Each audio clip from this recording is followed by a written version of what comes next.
you eat ass with a baby spoon. Hello, my name is Cedric, and along with my beautiful wife, Connie, we'll be hosting my brand new podcast, That's What I Said. I'm a retired Navy veteran that suffers from PTSD and anxiety, and we'll discuss how I cope with the mental illness through comedy and discussion. It's a podcast that will talk about everything from cryptocurrency to comedy. If we're worrying about the dollar going up and down, up and down, up and down, and it's still a dollar, guess what? The value of that means absolutely nothing. Cryptocurrency in itself is the future of money. From spirituality to cannabis. To have cannabis on the Schedule 1 list is bullshit. I'm sorry, it is. It makes absolutely no sense. If it's a seed that can be planted and it has healing properties in it, why the hell is it in Schedule 1? Last time I checked, cocaine don't have healing property in it. From interracial relationships, I don't have a problem with people talking about interracial relationships. People try to talk bad about my interracial relationship just to think that they can get under my skin. I mean, really, it don't bother me. I mean, let's not make, call a spade a spade. But if you have a problem with someone that's in love, it shouldn't matter the race of the person. It's mental illness in our community.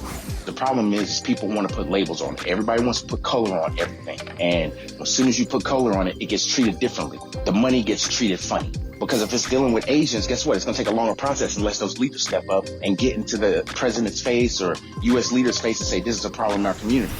Not leaving one topic unturned. If you want to hear real, authentic conversation, interviews, and comedy, please take time to listen to That's What I Said, because I said what I said.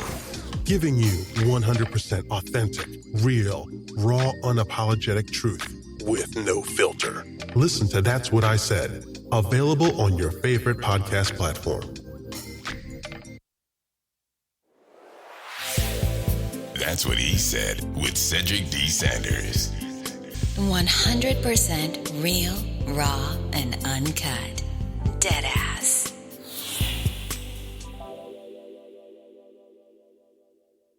Which way?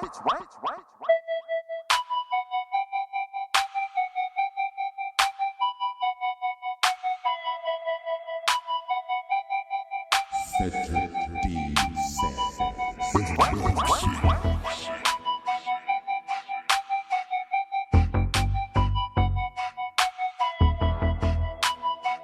They probably just eat ass with a baby spoon. Which way? That's what he said. That's what he said. Yeah. That's what he said. Yeah. That's what he said. Yeah. That's what he said. Yeah. That's what he said. Yeah. That's what he said. That ain't my fault. That's what he said. That's what he said. Which way?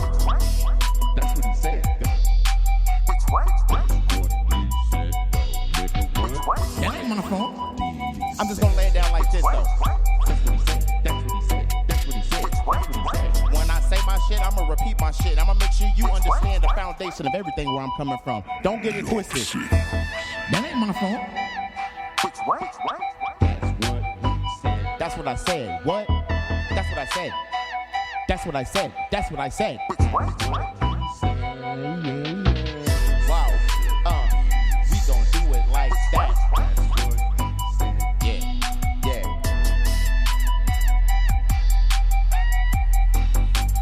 Which way?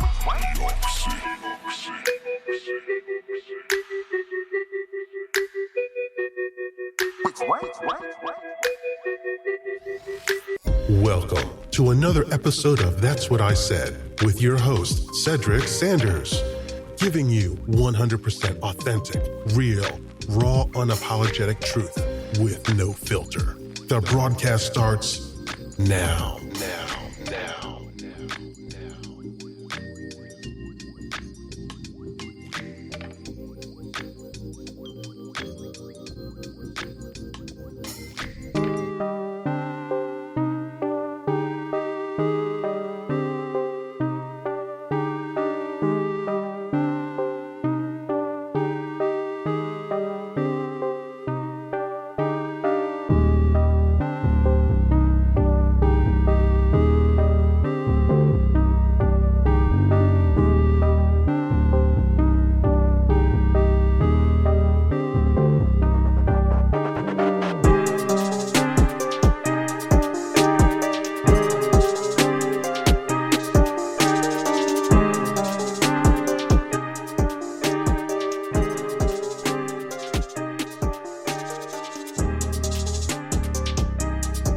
What's good? What's good? What's good? It's Friday. Oh yes, it is. Y'all know the vibes. Y'all already know what it is. We here. Cedric D. Sanders. That's what I said. The podcast live and direct on Facebook, YouTube, Twitch, or wherever you want to see me or hear me at. I'm also available on the Spreaker.com app. All you got to do is download the app. You get a notification every time I go live like I am right now. I do a live podcast every Friday, 8:30-ish. Always gotta hit the ish. Gotta get the ish. Peace and love to everybody that's joining me on Facebook. Mr. Banks in the building was good. Thanks. Everybody that, that chooses to listen to on Spreaker, thank you. I appreciate the love, appreciate the information, the comments and everything. So tonight, I'm talking about how do we learn from our financial mistakes? How do we learn from our financial mistakes? Like, really, truly. Is there a 10-step guide? I don't think there's a guide or necessary SOP. And for those that don't know what a SOP is, a standard operating procedure manual. That old government shit. I know. But I'm just saying, I don't know. I don't think there really is.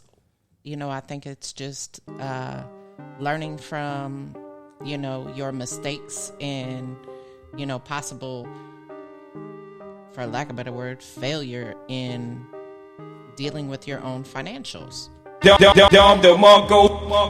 think right about that. It's a. I think really and truly it goes into a level of being able to take responsibility for making some bad financial decisions.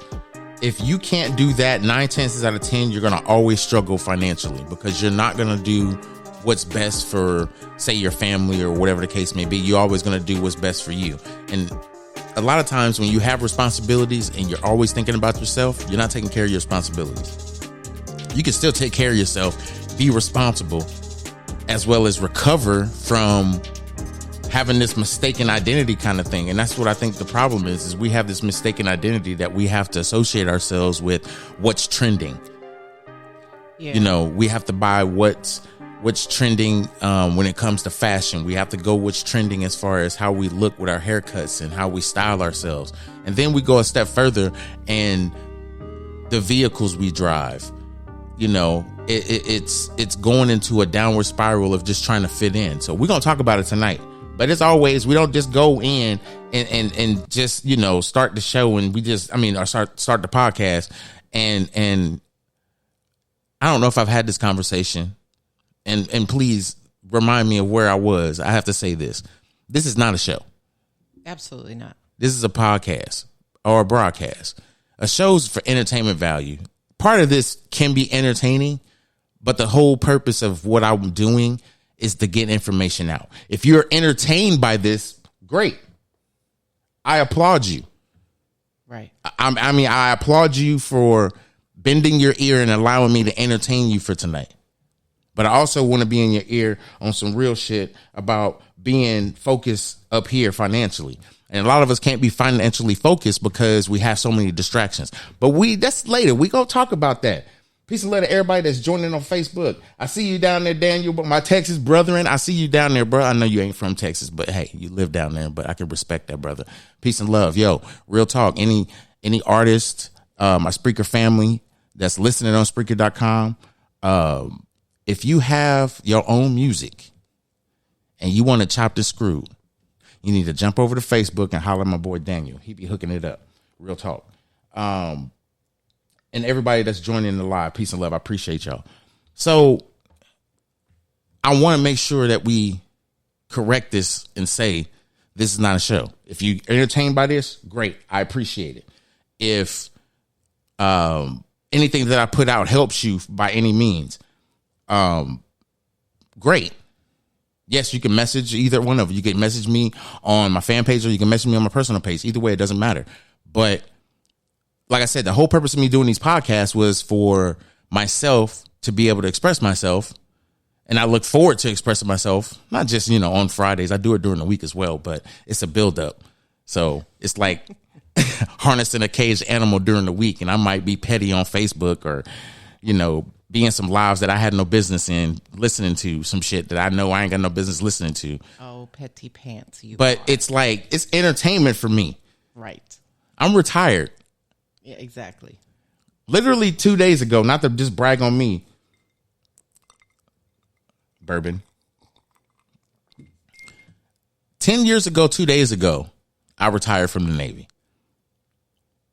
And it was like getting up to this point, because a lot of people don't realize this. When you do military time, they have this thing called Fleet Reserve.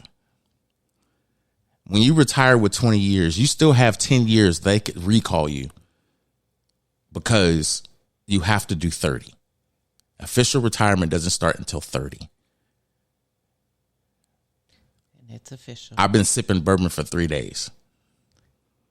It is official. It is official, okay? Official. It's official. So don't get it twisted. I appreciate that. Yes, Banks. I'm telling you, Daniel's the truth. He's the truth.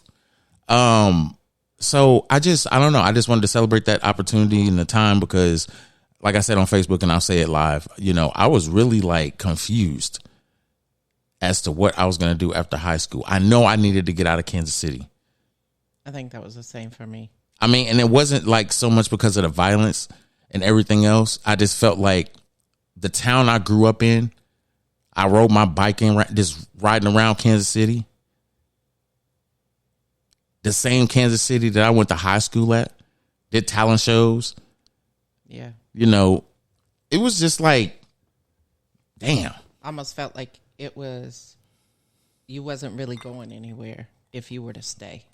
I didn't know what direction I was going to go. You know, I really didn't know what I wanted to do when I went to college, like what my major was. And I was a senior in high school. Yeah. Chasing ass is a full-time like job. I'm just saying. I'm not being an asshole. I'm just saying. Really, nigga? Like, for real. When you, like, okay, like, on a serious note, when you like to laugh and you like to dance and just make people smile and shit and bring people on your level, it is a full-time thing. And I was like that throughout high school and in life. I think it got progressively contagious more so in life, because when I went in the Navy, I became more of a freer spirit because I was just free to express myself. Right. But at the same time, I didn't have no restriction.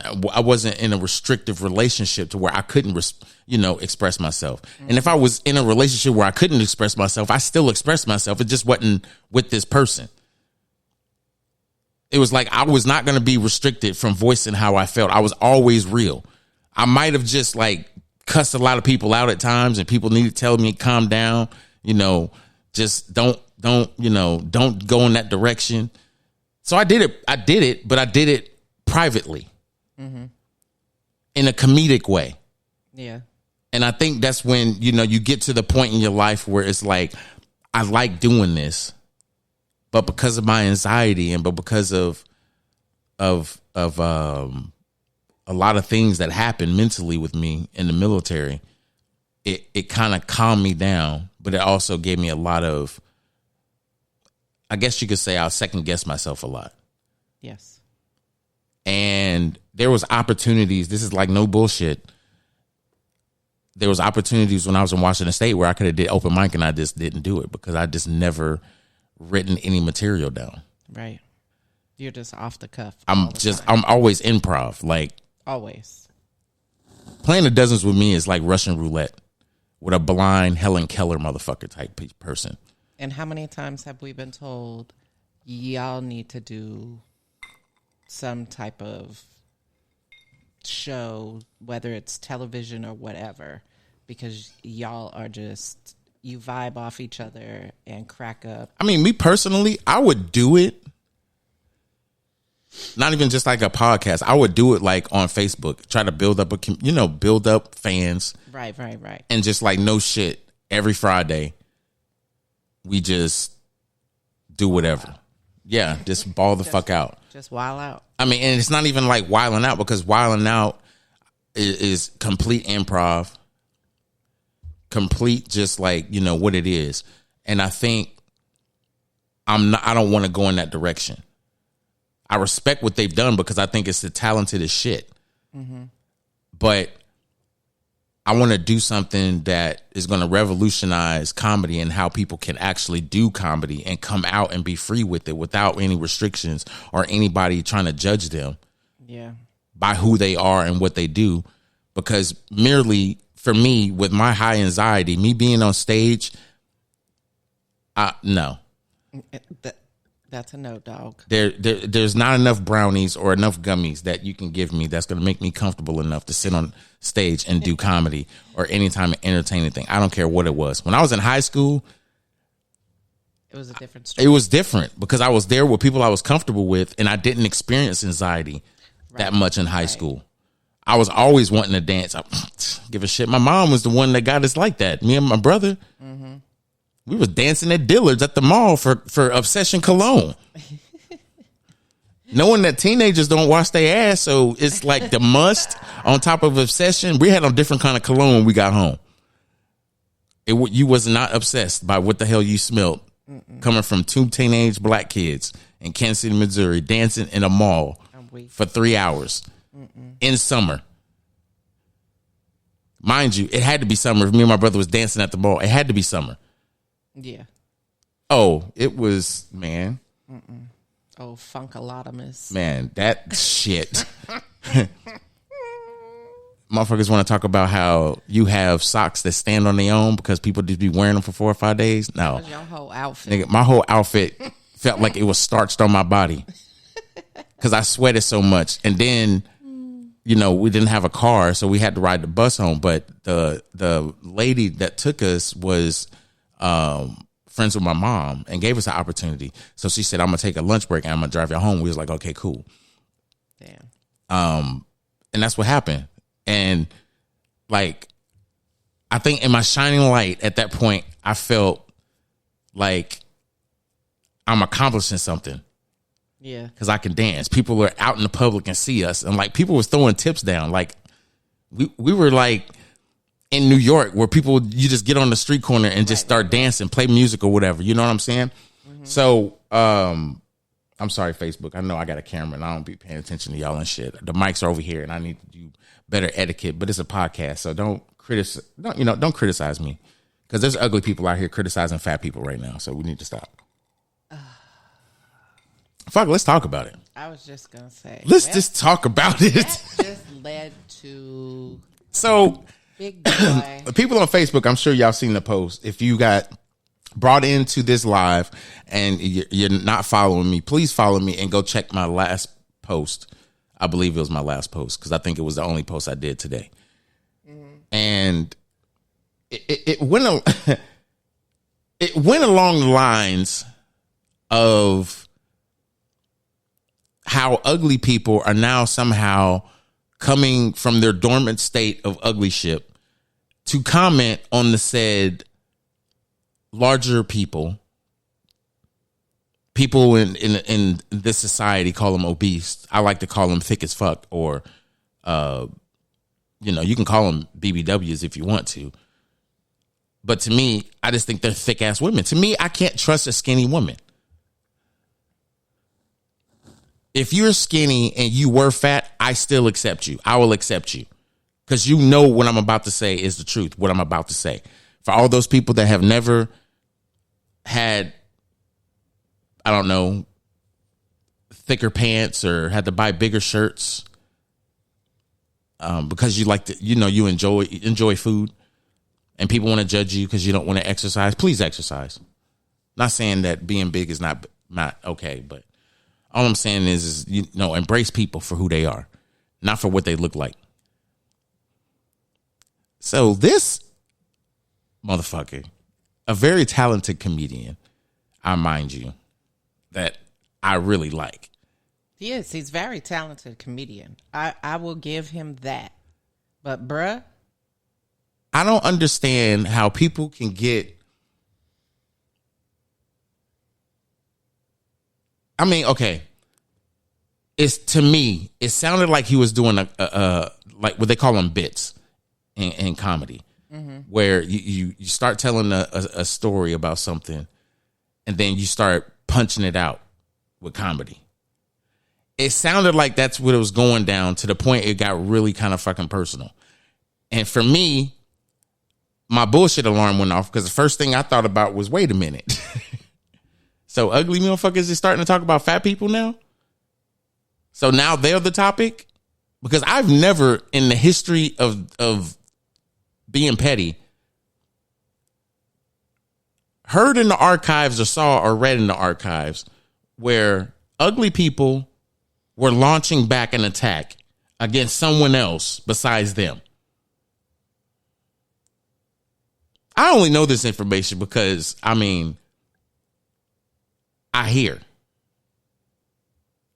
I got called ugly before. That's because a lot of them eat their own asshole. I mean, that's just a cognitive dissonance that they have in their own life, is by eating themselves. I mean, some people will hate you only because you do great in life. Right. Even in your community, it's like contagious. You feeling doing great, so you're going to do great. And when you give back to the all. You give back to everyone. You give back to the ones that's in need. You give to the ones that's got a dream. Didn't mean to rhyme that, but it's the truth. You give the ones that's in need, and you give to the ones that have a dream. And a lot of times we are mean to those people. Right. Because we don't know the circumstances. We don't know what they've been through in their life. So we can't just sit here and continuously allow a systematic failure to help people. Because that's what we're doing, even financially.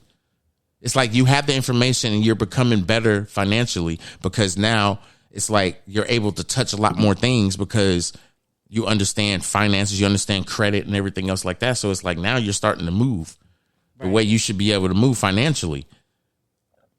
Sometimes it has to be, to me, sometimes it's an individual effort. But when you're in a relationship, it's a partnership. Meaning you two have to be on the same page. You have to. Right. And it's like, if you're not, you can't build the empire that you need to build. Well, that too. Especially that. But what I was thinking too was the fact that if you can't communicate this with the person you're with and you're on the same page financially, if you do that, yes, miracles can happen. But if you're not on that, you're going to always have struggles, especially when you're saving money and this person's spending it. And the first time they ask you if they can get some money from you or borrow some money from you, it's a downhill spiral of the loan shark. Because now you're still waiting on payment. That's never going to happen because they're still asking for pays. Not a payment, some pays. I need some additional wop because, hey, I've been working. They give me what they give me. I got to take care of fam, but I got to get to work. Yep. And I don't have the gas. I forgot to put gas in the car. I got food, rent's paid. Kids got their money for their field trip, but I need to put gas in the car. Mm-hmm. And it's like, how come you can't just give somebody just that $20, $30? If it's sitting in your bank account. Not saying you enabling this person to continuously do fucked up shit financially. But you was there at one point, nigga. Don't sit there and act like you wasn't. I ain't got it. Motherfucker sitting at the gas station and shit, put 2 on 3. Nigga, we been there. Mm-hmm. I think every single one of us have been at that point in our life. I remember when I was in the Navy. 2. I got $2. And I remember when I was in the Navy, I was an E2. I was struggling. I had a Volkswagen Beetle. I used to go to the gas station and like, no shit, I would keep my change. I do it to this day. I kept my change. I had what I called the car wash fund. So on Sundays, I would go to play basketball and I would go to the car wash because I'm going to wash my ass and I'm going to wash my car. That was my routine on Sundays. Like, no lie. I would go play basketball for like 3-4 hours. And then I come back to the bedroom, take a shower, get back in the car, drive to the gas station, put some gas for the next week of work, and go running through the gas station. I mean, car wash. I swear, that's what I used to do. So I had the car wash fund. But the car wash fund started building up because wash a car was only $1. And if you really wanted some added shit, then you put, a couple more dollars in there. You could do the tires, the Armor All, and all that kind of stuff. But I literally got to this place in my life where I was literally going up there, and this lady knew I was coming up there with a roll of quarters. Because I only had to fill the car up on the weekend. Because I was only driving to work, right, going back to the barracks. Driving to work, going back to the barracks. Literally, that's what I was doing. And I literally got to this point where I had like $35 in my car full of quarters. Because that's where I put my change at. And then I would like take the dimes and the nickels and I take them to my barracks room and I put them in a jar. But I leave the quarters in my car. Like, I wasn't worried about a Volkswagen Beetle getting robbed. Not back then. No. My engine ain't even where my trunk is. So, nigga, you already starting off confused. Trust me, you ain't breaking in this bitch. If you have a vehicle that's swapped than any vehicle that you ever learned, where the trunk is in the back and the hood is in the front, you walk up to a Beetle and you just be like, I feel sorry for whoever drive this motherfucker right here. They must be on hard times. No, I was saving money, bruh. I was saving money because when I actually got married, I bought a damn Ford Escort that was silver with some purple and some goofy ass pinstripes on it that I tinted and put Dayton's on. Oh my God. Wow. That ass. That was the going thing back then. That ass. Yeah, I did. That was the going thing back then. I tinted the windows. I used to play nothing but like Tech 9. And I had Dayton's. And I had this Kansas City Chiefs sticker that I got from the USO when I was in Fresno. Like, I had a Kansas City Chiefs sticker that was on the back of that bitch, and I used to play nothing but Tech 9. I had fucking problems, people. Yeah. No, I didn't. I just rep my city. Rep my city. I need to get that button, too. Petey Pablo. Take your shirt off and switch around your head like a helicopter. So what else? Okay, so ugly people, you cannot have this opportunity to talk or fat shaming. And if nobody knows, the trending thing was that Air Spears got on and talked about Lizzo and how she looked like a plate of mashed potatoes and she shouldn't be, out there in underwear and all this other stuff because she's big and everything else. But and he was trying to go on this comedy bit that I think completely went in the dumpster because he failed epically on that. Yeah, because he was just nothing but fat shaming her. But then I look at him. Oh, busted ass butter. Well, I wouldn't say he's busted. I'm just gonna say that he's just melted milk dud looking ass. Like, fuck, nigga. Stop talking about people just because you do comedy. That don't give you a right to fat shame some fucking body. I was just gonna say, it doesn't give you the right to. And if we really want to talk about like real talk, like he from New York. Oh, I know. His give a fuck ain't there. He like me. Like many New Yorkers. But see, something that I need to tell people, it's okay to express yourself, not in that fashion though. Not in that fashion. To me, the popularity you already have. You don't need to reach for it. Right. And it's like people express themselves on the wrong shit. Leave Lizzo the fuck alone. She ain't bothered nobody, but every time she comes out with a fucking song, that shit hitting. I was just finna say. I don't give a damn who you listening to. Vibe and ride. Lizzo is the shit when it comes to R&B. When it comes to female R&B, I don't give a damn what you say. Everybody's like, oh, she's rapping. Okay, she's rapping. She doing her own thing. She is in her own lane, creating hit after hit after hit. And guess what? When it come on the radio, you ain't changing the station. Nope, sure not. Unless you got one of those radio stations that every hour they play the same damn songs, then okay, it's gonna wear out. Right, but exactly. For me, I listen to satellite radio. The only time I really listen to the radio in the truck is when I got to take you to work, or if I have to run to the store in the morning. WHUR. And if I'm Harvey Morning Show. Yeah, exactly. WHUR. Shout out. Exactly. Washington, baby. The radio station is fire. I don't care. Every time I turn it on, it's fire. It don't matter who DJ. Autumn Joy, fire. It's like everything. Bow, bow, bow. And then listen to it in the evening, like when we driving you back. Mm-hmm. Yeah, if we're not listening to satellite radio, we got that on. It's like, okay, DC is the vibe music.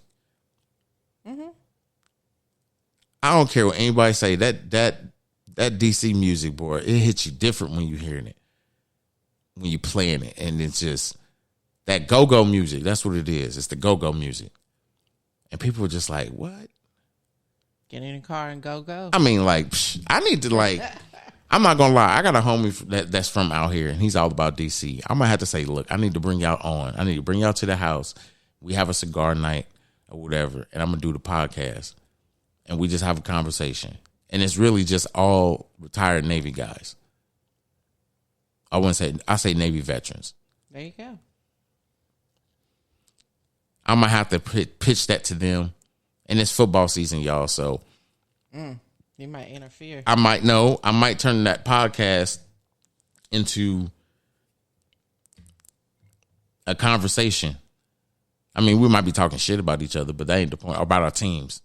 But, we can get together and have a conversation. Yeah. So continuing on. Why how come fat people always buy small cars? Hey, I'm going to tell you this. And then we're gonna go ahead. What you about to say, baby? I'm sorry, I didn't want to cut you off. I had to get in the comments. So, Daniel, I'm gonna say this. I think the reason why they buy small cars because they go through the same financial dilemma that we all go through. The problem is they can't budget. They might have a good ass job and everything else. They might be living, in the hood, but the one thing that big person is not gonna have is a way to get to the fucking fast food. Because when that stomach growling at 9:30 and they know they got to go to bed before they go to work, but they forgot to go get something to munch on before they hit the bed, and they run into that 7-Eleven and get them churros or them fucking what they call them fucking corn dogs or the little pizzas and shit and a Slurpee. And then they end up being in a line that goes down the candy line and all that chocolate right there. Motherfucker, you ain't going to grab about 5 or 6 bags of them fucking M&Ms. And this ain't even got to do with the munchies. This got to do with just bed safety. Snacking. Nigga, I might be in the bed and ain't nothing on TV. I need something to snack to tolerate this bullshit. I ain't sleepy yet. Then you going to add sugar to it. Oh, goddamn. Now you got energy to get back on Facebook and do petty shit. Mm-hmm. That's why they got small ass cars. Them motherfuckers can't budget for shit. You gonna go up there and spend all your fucking money, and now guess what? You got $4,000. Everybody at your job was telling you, "Hey, you need to go in about 8, 9." Nigga, you just spent $5,000 on nothing but junk food. I'm gonna need the Olympic jungle gyms of Fruit of Balloons to calm the fuck down. Because Fruit of Balloon is like goddamn billboard downtown. Mm-hmm. When you look at they tag at them draws. Because don't nobody think about that. They be like, damn, she got a big ass. No, I want to know her draw size. Because that's going to tell me how big that sticker is. That means them fucking underwear come up with little fucking lights on so they can know the front from the back in the dark. Dee-doo. I mean, not talk shit. I mean, I'm just saying, I seen some big in underwear. Bless you. I seen some big in underwear now. Ain't nothing wrong with it. But that tag lets you know this is the size, bitch. If you can't handle this size, don't even take these bitches off. That's what they for. I don't think people realize that. Women that don't have no... Never mind. Let me not go there. What? So... Like acid it? Like acid it? Shush. All right, never mind. So, you know, you were just talking about this dude doing his fat shaming and all this stuff. Why is he also in the news with Tiffany Haddish? And there's allegations and accusations of grooming and molesting 2 children. I'm going to be honest. That shit didn't happen. It's just wild to me. Like, okay, you're in the news for no, first off, nigga, ugly nigga is not going to sit there and be in an environment like that. Yeah. Tiffany Haddish, for that matter, hell no. Right. Tiffany Haddish used to babysit fucking Kevin Hart's kids. Exactly. When she was first like coming up. So now, okay, see, this is the type of shit that happens when black people, and I'm going to say this, it happens to white people too, but now we're starting to actually see it's starting to happen to black people because it's been happening to black people, successful black people for years. Nobody wanted to talk about it. And then when they talk about it, it's like, why didn't they bring it up? Because your nosy ass motherfucking didn't even know it. What the fuck you gonna do about it? Broke Timmy, what the fuck you gonna do about it? Layaway John, what the fuck you gonna do about it? Nothing. Yeah. You can't even get your shit together, let alone you want to know somebody else's struggles and problems that's in a higher tax bracket than you. You eat athlete's feet, nigga. That's your problem. Your mouth is fucked up. It's always itching to say some shit. It's your feet, not your face, nigga. It's terrible. It is. It's just terrible. So, with that being said, I'm going to go to this short intermission. We're going to get into the topic tonight, y'all. I thank y'all for joining us on this live podcast. And I told y'all we was going to start doing these where we do intermissions before we get into the topic because tonight's topic is going to be fire. And if you don't invite somebody into this live podcast that I'm simultaneously doing on Facebook as well as Spreaker.com that's getting transmitted throughout the airways, this financial information I think is going to really effectively change your life when it comes to being able to fix mistakes you might have done financially and you're trying to recover from them. I'm going to try to give you some tools that I've learned through my path to help y'all out. So bear with me. Give me some time. I'm going to play some commercials because I got into this position where I have to play commercials. And people ain't getting the love on Facebook. And all the love that I have on Facebook, they don't give me no love on the podcast. Maybe because I'm doing it at Friday night, everybody just doing their thing. I don't get it. But it ain't the point. Because I still love y'all anyway. Hit the replay. Even if y'all sitting here watching me on some sly shit, not even clicking on the button to come into the live. You're just watching it as it goes through your feed. I still appreciate that because you still, given the opportunity to listen to what I have to say. So without further ado, y'all, please stay with me. I'm going to take a break, go through this intermission real quick, play one of the beats I created, of course, and I'm going to be back probably in about 3 minutes. Might be shorter than that. Don't be surprised. But pay attention. Y'all going to see me come back. Y'all already know what it is. Catch the vibes on That's What I Said, the podcast. We will be right back.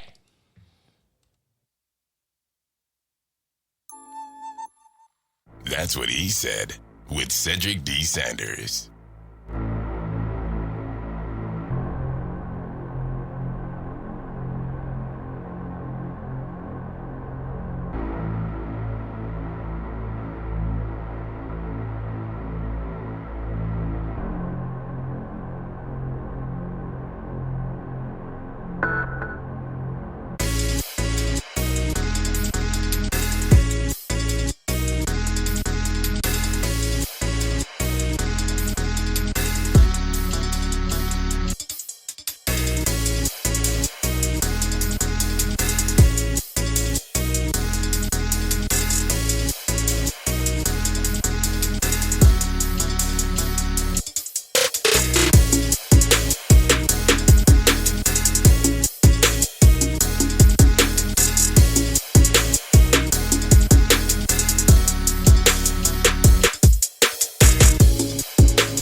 That's What He Said with Cedric D. Sanders.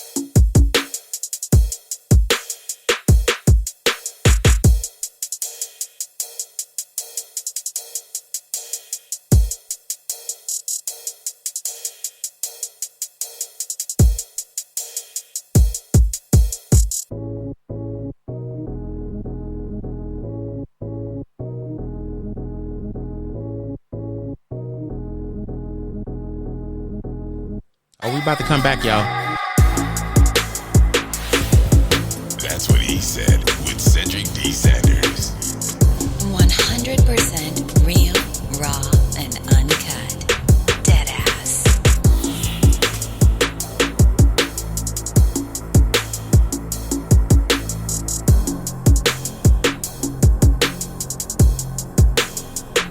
Bitch, what?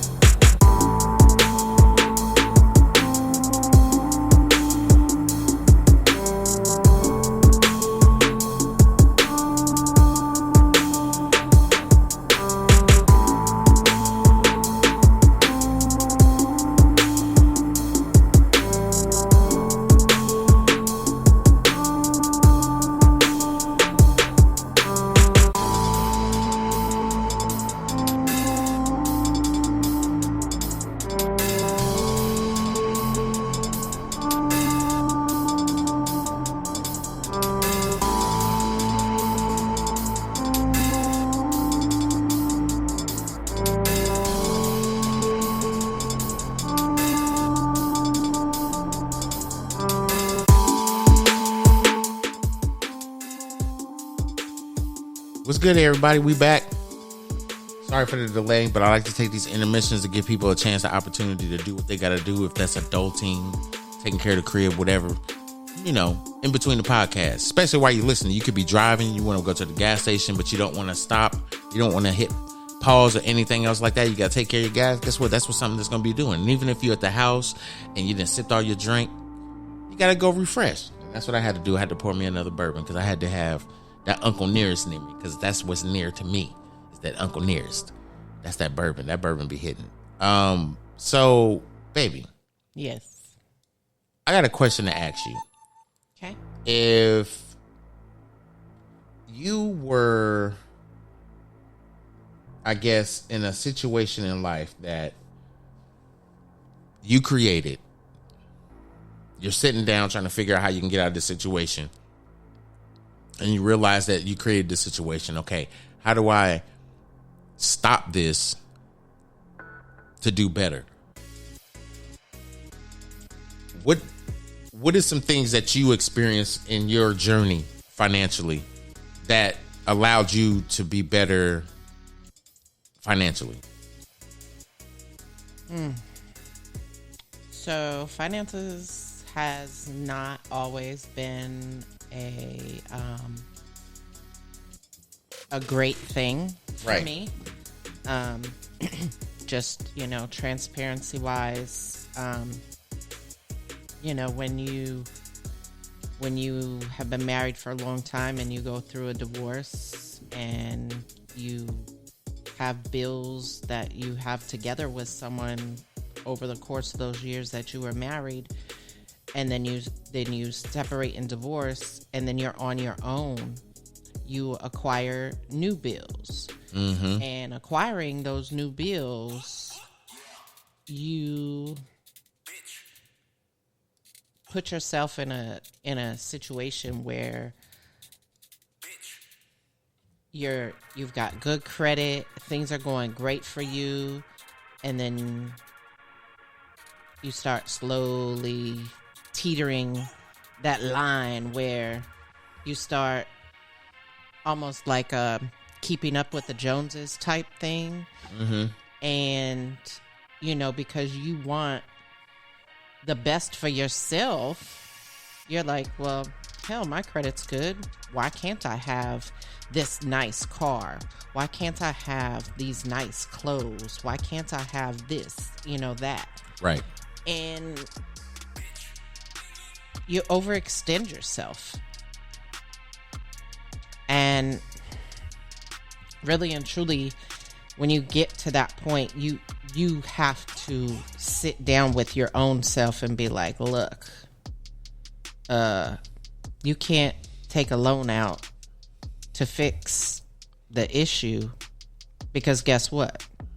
You may have fixed that issue, but now you have another issue.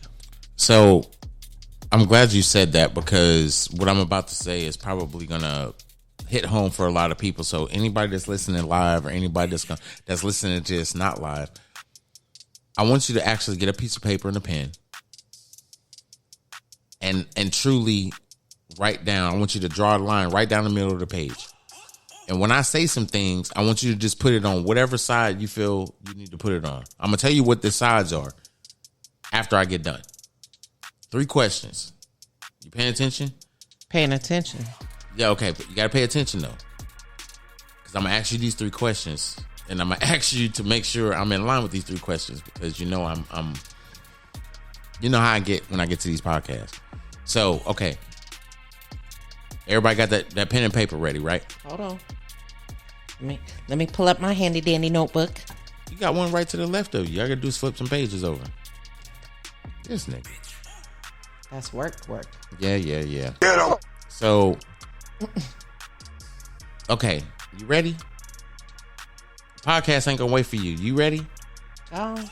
Okay, so the first question you need to ask yourself, in order to be able to understand what I'm saying about taking responsibility for your financial failures, do you understand money? Do you understand money? The reason why I ask this question is because a lot of us don't understand what money is. We understand what somebody told us what money is. We understood what somebody told us what we had to do to get money. But somehow in our warped sense of understanding that, we have created some fuckery. People think they glorify this whole dope man mentality. They glorify the whole, having to be in the streets and do all this stuff. Don't glorify it. Embrace it.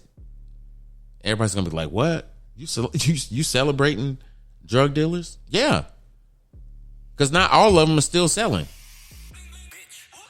A lot of them had to go through a phase in their life to realize this is not what I need to be doing. Right. I'm smart enough to be able to do some real shit and it not affect my family. Where they got to worry about if I'm coming home tonight. They had that hard lesson. Yeah. Nigga, get out these streets. Mm-hmm. We turn on the news and guess what? Boom, there's another one. We got to wear black to that funeral. Boom. He like blue, so we got to wear blue to that funeral. Boom. Damn, 2 of them. Both of them you knew. Right. And they in the same thing you doing. People are jealous of what you doing out here.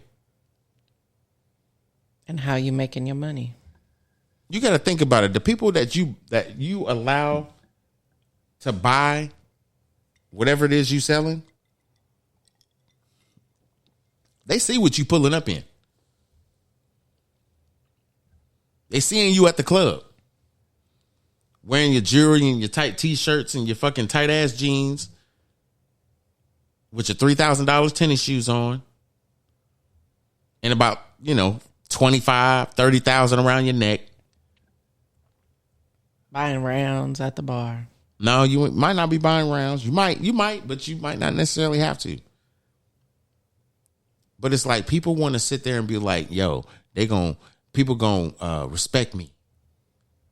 Why? Because you sell more drugs in the city than the law allow, nigga. Don't nobody give a fuck about that. You be in jail mad as fuck. 25 years of life. Cause somebody gonna rat your punk ass out. And you gonna sit around there, I'm gonna find out who the fuck it is and I'm gonna kill him for what? Because you found a job that is leaning on the side of some fuck shit. But you good at it. All I'm trying to say is that you could be good at that shit, but you can be better at selling weed legally. If you pushing weight like that, be a dispensary owner. Do the shit legitly and become a millionaire and actually get your family taken care of and in a better environment that I know that's what you're going to have anyway. or you going to live in the hood and be a danger to all of them because you know somebody going to be jealous of you. You can't sit there and be like, oh, shit, I always got that thing on me. Yeah, you're right. Guess what? Somebody else got that thing on you. About 4 other niggas.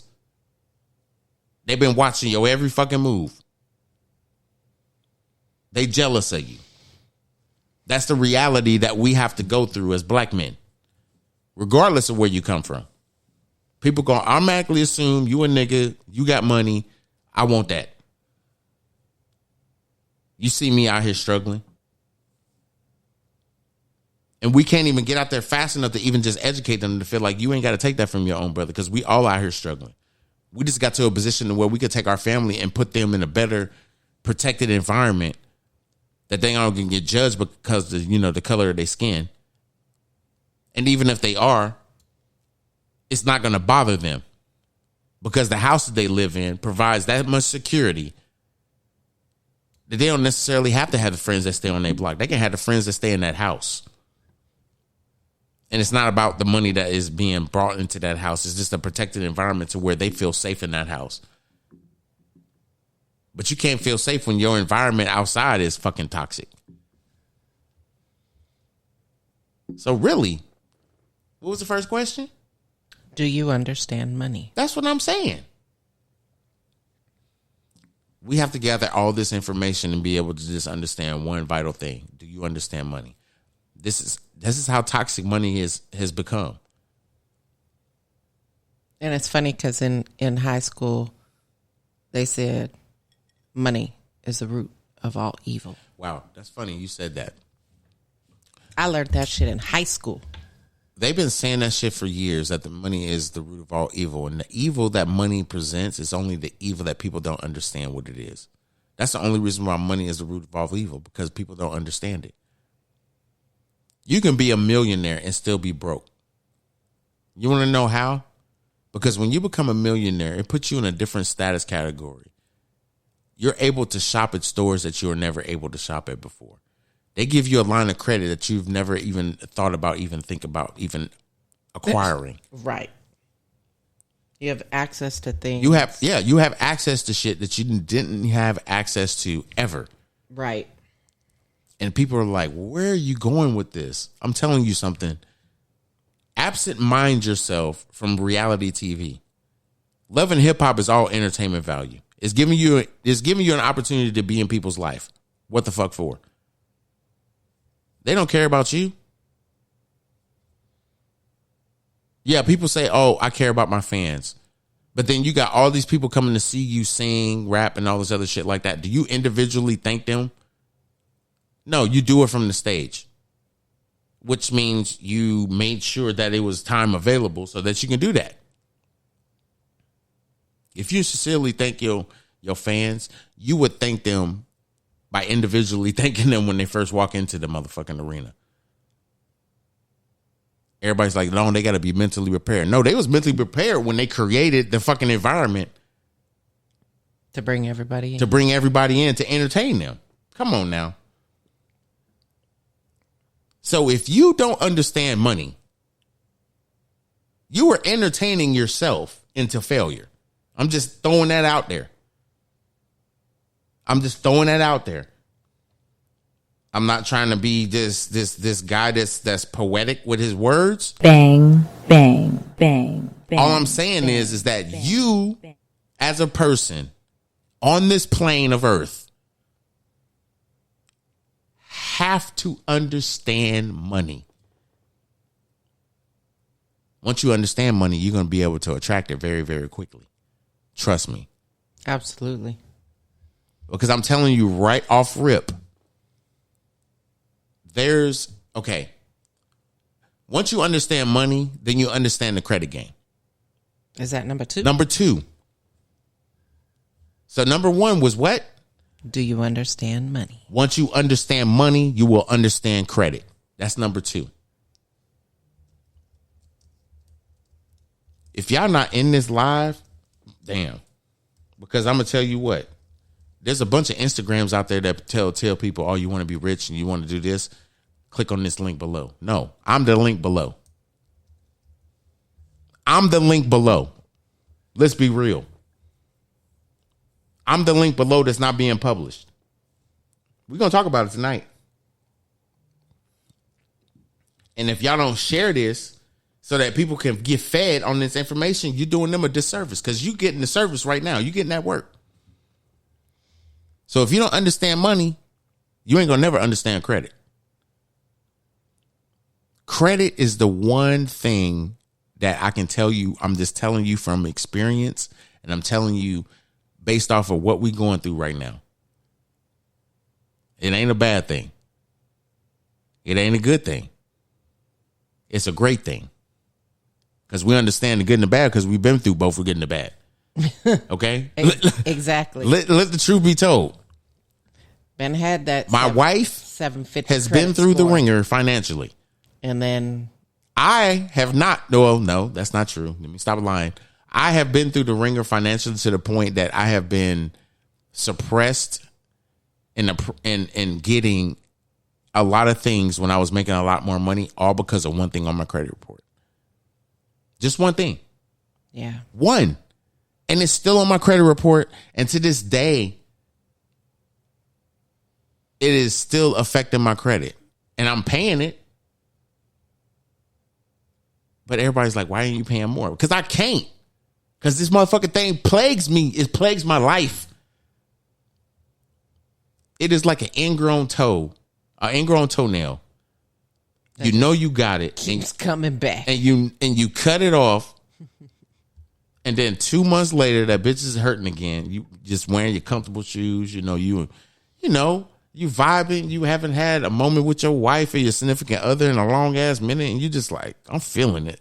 And you just, you're just like, yo, what's up? Let's talk. Let's woo. Y'all just sit out there just having this little naughty conversation and shit. And then all of a sudden, you bang that toe. And you feel like you bleeding everywhere, nigga. That's exactly what it means in credit. You will bang your toe on so many things. And it's like, damn, how the fuck do I recover from this shit? I got to fix this. I didn't know it was like that. I just try to live where I can afford. Why don't you live for what's safe? If you create kids, live where it's safe. Stop trying to live where you think is comfortable. You created something that is on this earth now that is a part of you, and you ain't trying to protect it, you a bitch ass nigga. If you can't understand finances, you ain't understanding responsibility. I ain't gonna even talk about that because that's like a 2-hour fucking broadcast. Yeah, But you got to be responsible. That's a whole nother podcast. You heard me when I went in about responsibility and we was doing Blog Talk Radio. Yeah. I went the fuck off, and those Blog Talk Radio broadcasts was like 4 hours. They was 3 to 4 hours every time. Responsibility is something that you got to understand early in your life. And if you're irresponsible, if you don't take ownership of the irresponsibility, it's a learned behavior. Yeah. If you don't.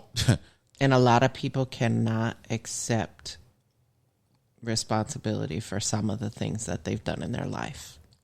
I'm going to say this, and I'm going to play the button because I know I'm about to hit the button. But people take responsibility in this vague ass way because if somebody else is responsible in the relationship of their life, it allows them to not be responsible. Not even to the fact where they know they're the breadwinner and they're bringing the money in. Meaning that, okay, I could be doing some illegal shit and bringing the money in. And my significant other knows that. You know that. You know that. You my significant other. You know that. And you sit down and it's like, why are you doing this? Why you continue to do this? I shouldn't have to worry every night. You ain't got nothing to worry about. You ain't got nothing to worry about. And then the one night I don't come home. It's like, what plan do she have? You know what I'm saying? Right. And it's like, before we even got together, I was the plan. You sit there and look at me for a lot of shit and be like, nigga, you are the superhero fucking computer right now. I'm not the superhero, but I hear you talking to the superhero. Who's the superhero? We are, motherfucker. We are the superhero. Me being great, you being great, we created we created the superhero that everybody Shit wants like to pay that. attention Shit like to. that. Shit like that. Shit like that. Shit like that. People want to listen to. People respect.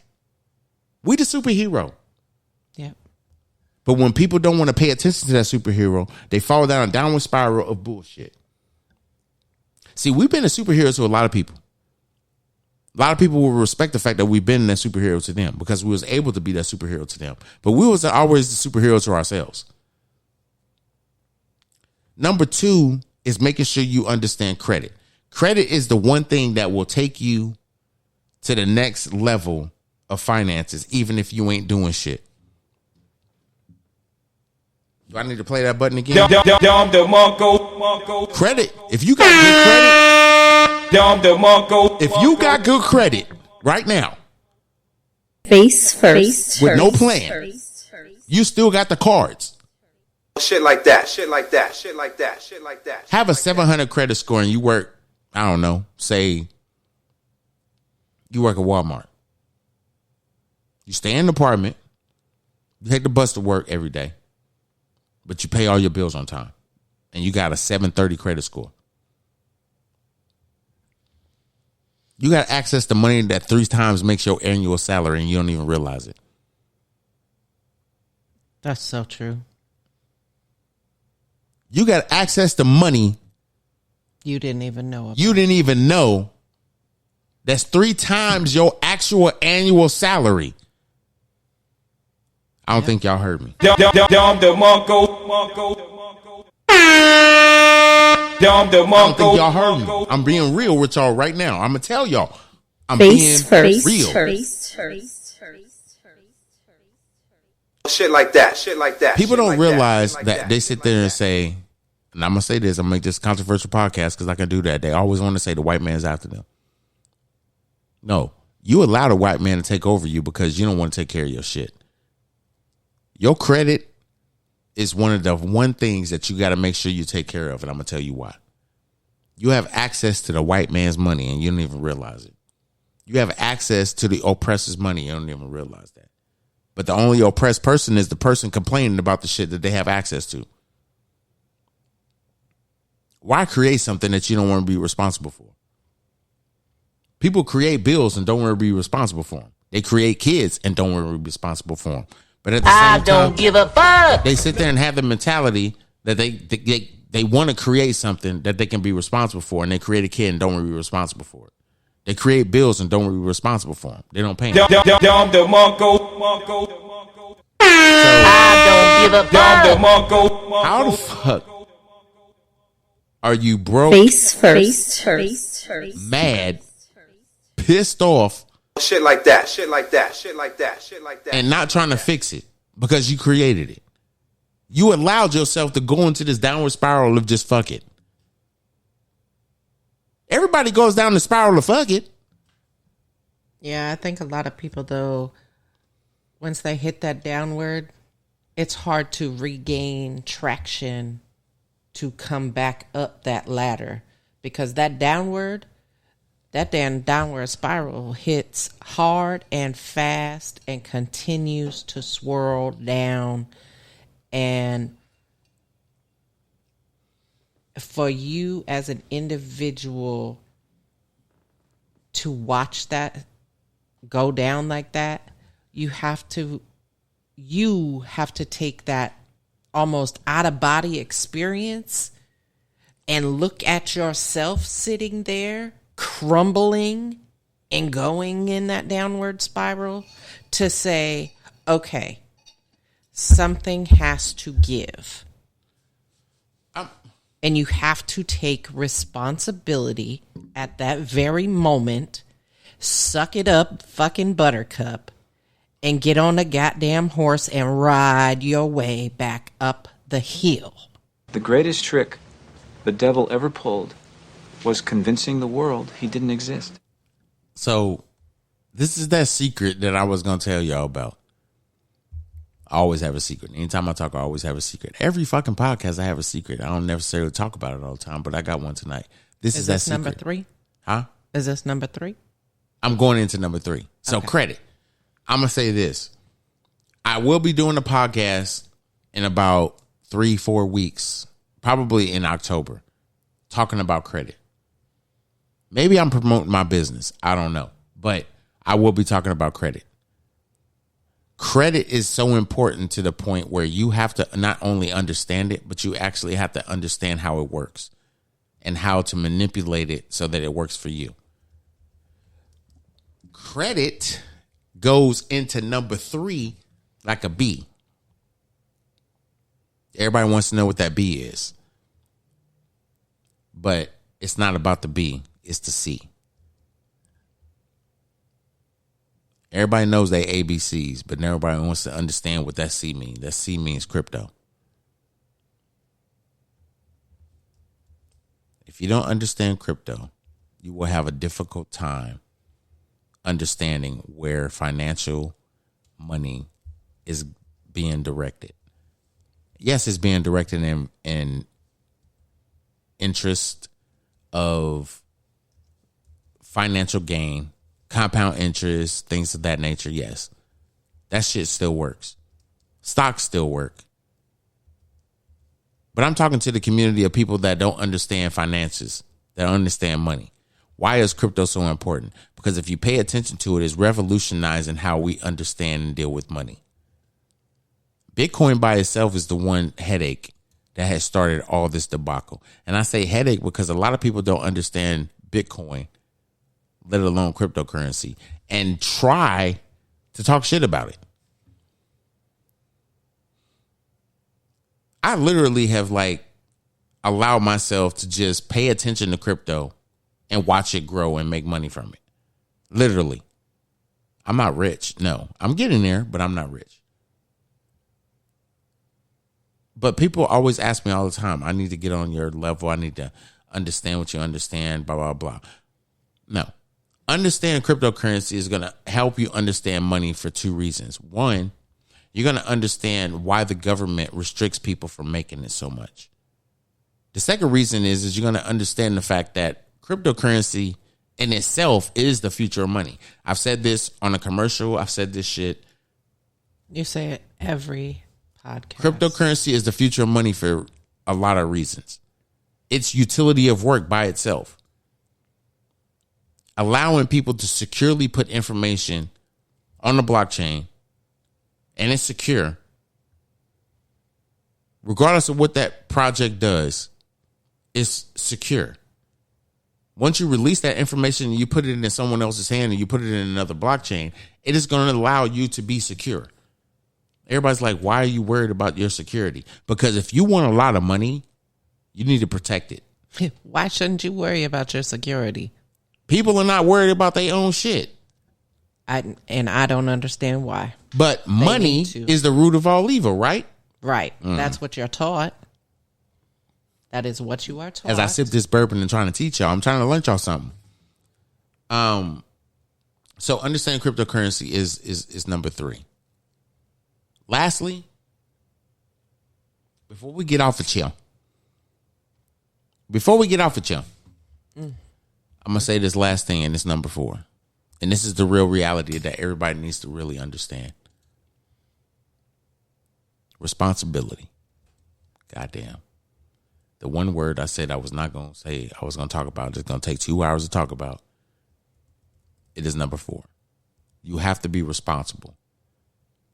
3 levels of responsibility involves you being responsible for every outcome that goes wrong. Regardless if it was your choice or a choice you supported, be responsible. Number 2, responsibility is not always bad. Responsibility is education. Taking responsibility for your own actions and what you put yourself through and you agree to is being responsible to learn from your mistakes. People always say, how you going to learn from mistakes? Being responsible. Being responsible is going to allow you to say, damn, I fucked up. So how you going to fix it? You know they're going to be mad at you.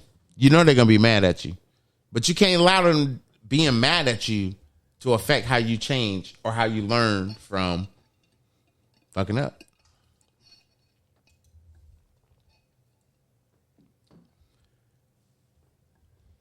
We learn from our financial mistakes by being responsible for another reason. I know it was 3, and I gave y'all 3. Here's the last reason that is like somebody that don't love you, that don't respect you, that don't want to see you succeed is not going to tell you. Taking responsibility for your financial mistakes begins with you. You have to allow yourself to be patient when you fail. When you succeed, be patient. Just absorb it. Allow it to grow in you. Allow it to just, be a part of you. Because you can build on that. And once you build on that, it's going to allow you to be a better person because you are allowing you to grow. If you can't grow, you're not allowing you to understand the bad things and the good things that happen to you. And that's not even with finances. People talk about that in relationships all the time. It's the same thing with finances. I'm going to leave y'all with this before I kick it out to my wife and we shut it down for the night. Finances is really easy to say, I need to learn how to be better with money, but I need to understand money. I want to be better with money, but I need to understand money. That's something that you need to say to yourself. Because I think me and my wife talk about this. I think a lot. Not only that, but you have to religiously speak the affirmation of being financially wealthy into yourself and into your home. Right. And you will reap the benefits. That's real. That's real. Because I think that was a conversation we've had several times. I mean, we have it continuously, but it allows us to grow into a bigger understanding when it comes to money and when it comes to our relationship. So with that being said,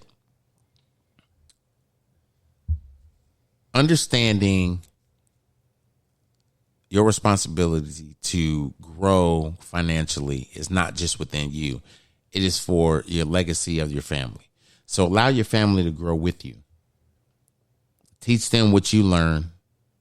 Gather the thoughts that you need to gather and just don't question yourself. Don't be an asshole. Don't be an asshole. Don't be that guy that always wants to keep the secret, but at the same time, that secret is only for you.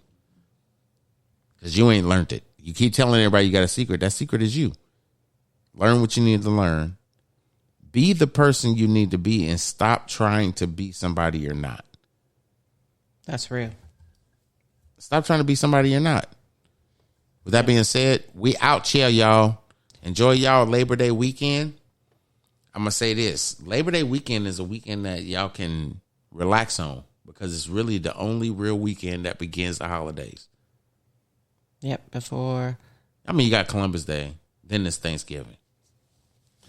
Yep, Veterans Day and then Thanksgiving. It's the countdown. It's the countdown. Countdown to Christmas. So, peace and love to y'all, man. I'm going to keep giving y'all this financial information, and I think next week we're going to probably dive a little deeper unless I come up with something different.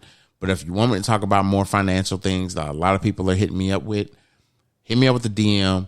It'll convince me, and I'll do that. But I'll just go with what's on my mind on Friday because I typically don't do the topics until Friday. Right. I try to enjoy my week. I don't try to be stressed out. Unless I come up with something early in the week and I know it's an interview or whatever, then it is what it is. But hit us up on That's What I Said page on Facebook, Spreaker.com, wherever you get your podcasts at.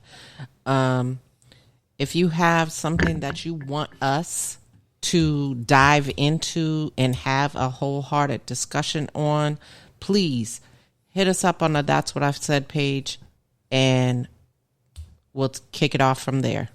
Peace and love. That's real. And please do that. If you don't, it's all good. I ain't tripping. So I'll catch y'all next Friday, 8:30-ish, right here on Facebook, Spreaker.com, or wherever you listen to podcasts, just like my wife said. Peace and love, y'all. I'm going to see y'all next week. We out. That's what he said with Cedric D. Sanders.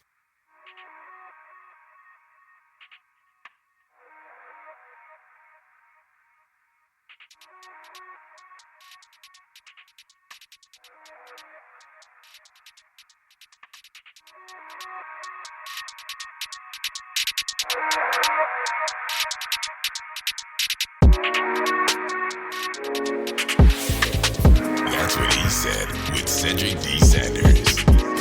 100% real, raw, and uncut. Deadass. Bitch, what? You ain't asked for the baby spoon.